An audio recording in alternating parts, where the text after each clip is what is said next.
Good morning students. इस video के अंतर्गत हम लोग कुछ विभक्तियों के अनुवाद के विषय में जानकारी प्राप्त करेंगे और इस विभक्ति के अंतर्गत आया हुआ है पर, यानी पर का अनुवाद किस प्रकार से किया जाता है उसके विषय में जानकारी दी जाएगी। पर का अनुवाद किस प्रकार होता है, यानी पर के लिए अंग्रेजी में इन प्रीपोजिशंस का प्रयोग किया जाता है। पहला प्रीपोजिशन है टू, फिर ऑन, फिर इन, फिर with, at, of, of, OFF, over, यानी इतने प्रीपोजिशन हैं जो पर के लिए आते हैं। हिंदी में एक ही पर है, उसे विभिन्न काम लिए जाते हैं, विभिन्न सरलता से प्रयोग कर ली जाती है, लेकिन अंग्रेजी में उनके लिए बहुत सारी शब्दों का प्रयोग आपके सामने देख रहे हैं करना पड़ रहा है। To, on, in, with, at, of, over. जैसे 23वें नंबर का ट्रांसलेशन है, 22 नंबर इसके पहले वाले वीडियोस के अंतर्गत पर के ट्रांसलेशन के विषय में बताए जा चुके हैं। यहाँ 23वें से शुरू करना है। वह अभी काम पर है, पर मैं काम पर नहीं हूं। वह अभी काम पर है, पर मैं काम पर नहीं हूं। He is on duty now. He is on duty now, but I am off duty.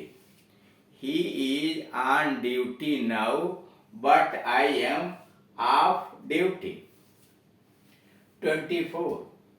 वह आजकल छुट्टी पर है। वह आजकल छुट्टी पर है।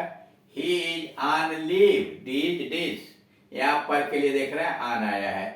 He is on leave these days.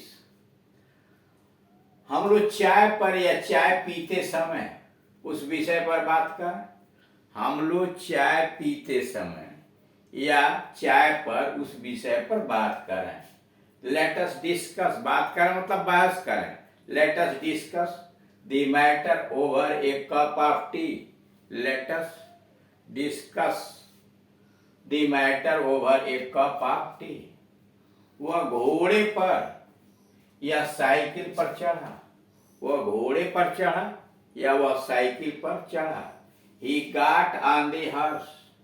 He got on the horse या he got on the bike. He got on the bike. अब जरा इन वाक्यों को देखिए। आगे जो वाक्य दिए गए हैं उनको जरा देखिए। वह स्टेशन पर पहुंच गया। वह स्टेशन पर पहुंच गया। He reached the station, कोई प्रीपोजिशन नहीं आया है, यानी यहाँ पर की अंग्रेजी नहीं आई है। वह स्टेशन पर पहुंच गया। और दूसरा ट्रांसलेशन उसका है he arrived at the station. He arrived at the station. यहाँ पर के लिए पहले वाक्य में किसी प्रीपोजिशन ऑन, एट इत्यादि का प्रयोग नहीं हुआ है।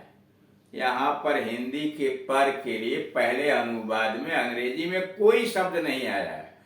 पर का कोई ट्रांसलेशन ही नहीं किया गया है, क्योंकि रीच एक इंट्रांजिटिव वर्ब है। कारण यह है कि रीच एक अकर्मक क्रिया इंट्रांजिटिव वर्ब है।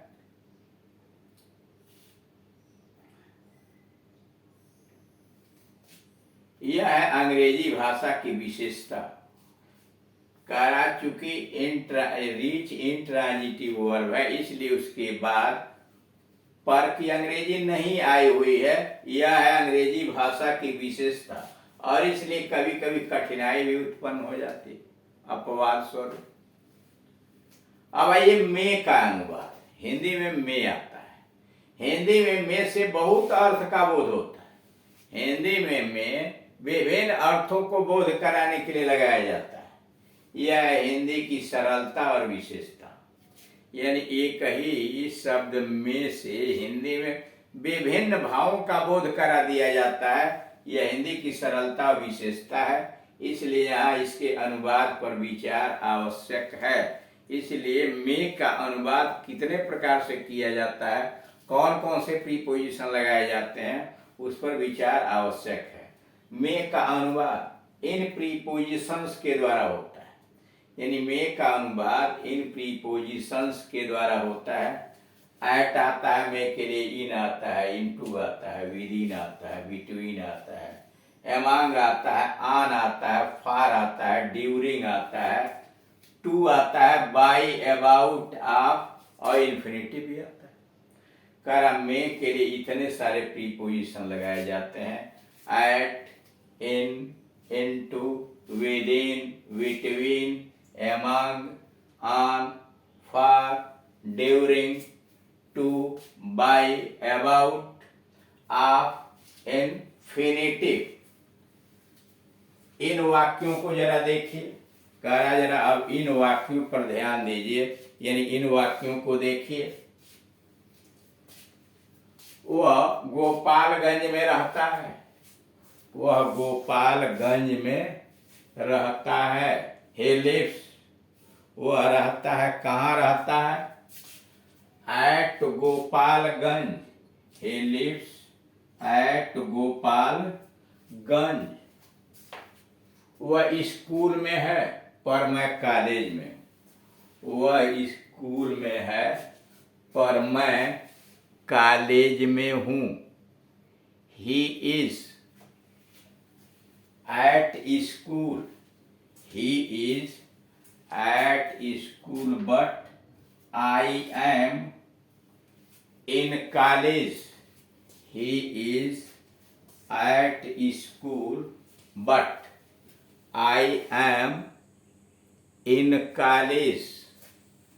I am in college. वह स्कूल पर है, में है, पर मैं कॉलेज में हूँ। He is at school but I am in college.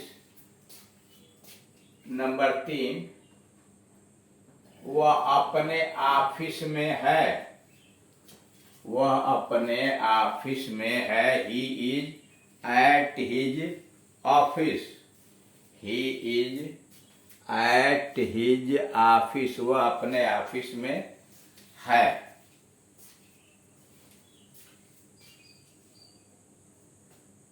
वह गिरजाघर में है। He is at church, he is at church, वह गिरजाघर में है।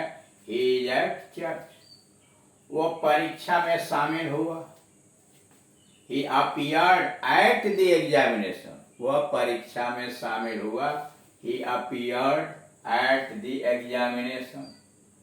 अथवा he sat for the examination, वह परीक्षा में शामिल हुआ। He appeared at the examination या he sat for the examination। वह रात में आया। He came at night, वह रात में आया। He came at night। मैं 7 बजे शाम में जाऊंगा, मैं 7 बजे शाम में जाऊंगा। I will go out at 7 o'clock in the morning, in the evening, sorry। मैं 7 बजे शाम में जाऊंगा। I will go out at 7 o'clock in the evening। मैं सोमवार को सुबह में जाऊंगा, मैं सोमवार को सुबह में जाऊंगा। I will आऊंगा। I will come on Monday morning, I will come on Monday morning। मैं सोमवार को सुबह में आऊंगा। I will come on Sunday morning, I will come on Sunday morning। मैं 1 जून को सुबह में जाऊंगा। I will go on morning of June the 1st। मैं 1 जून को सुबह में जाऊंगा। I will go on the morning of the June 1st, of the June the 1st।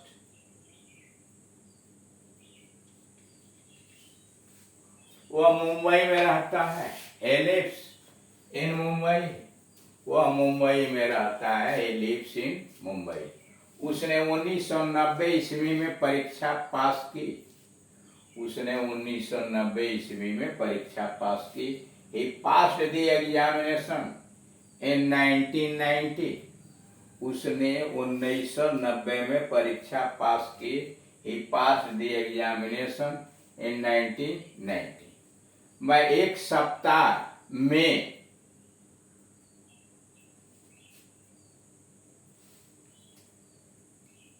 या के बाद जाऊंगा।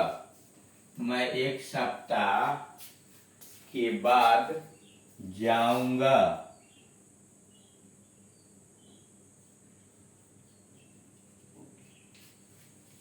I will go in a week. मैं एक सप्ताह में या एक सप्ताह के बाद जाऊंगा। I will go in a week. वह एक सप्ताह में जाएगा। he will go within a week। वह एक सप्ताह में जाएगा। he will go within a week। यानी देख रहे हैं इसके लिए इन भी आ रहा है, विदिन भी आ रहा है। विदिन का मतलब हफ्ते के अंदर किसी दिन, इन का मतलब हफ्ते के अंत में। वह कमरे में है, he is in the room. वह कमरे में है, he is in the room. वह एक कुएं में गिर गया, he fell into a well। वह एक कुएं में गिर गया, he fell into a well। मैंने इन आमों को दोनों भाइयों में बांटा। I distributed these mangoes between the two brothers। I distributed these mangoes between the two brothers। मैंने इन आमों को दो भाइयों में बांटा। I distributed these mangoes between two brothers. दो के बीच बिटवीन लगेगा। मैंने इन आमों को तीन भाइयों में बांटा। I distributed these mangoes among three brothers. तीन या तीन से अधिक संख्या होगी तो एमांग होगा। I distributed these mangoes among three brothers. उसके सिर में पके बाल हैं। उसके सिर में पके बाल हैं। There is grey hair on his head. There is grey hair on his head. इस तरह से आपने पर और मे का अनुवाद किस प्रकार से किया जाता है इंग्लिश में, इसके विषय में जानकारी प्राप्त की। Thank you.